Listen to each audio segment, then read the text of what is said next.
Hey guys, welcome back to the Route 66 Restoration channel. I'm needing to take this door skin off of this door here. So as you can see, I've already got it separated there. I'm going to kind of show you how I do this. It's just going to be a quick thing. So what I'm doing is I'm starting the grinder.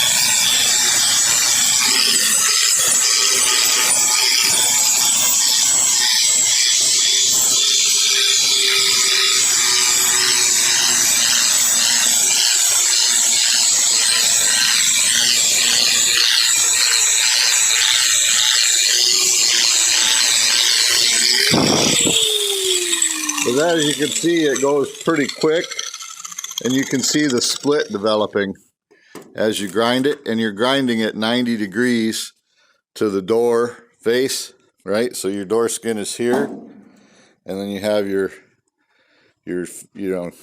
where it folds over, and so this is to remove it from the fold. But I have to do both ends of the door, and then I'll cut up in the top where I need to save it. So take it easy, guys. Just wanted to give you a little, show you what I'm doing.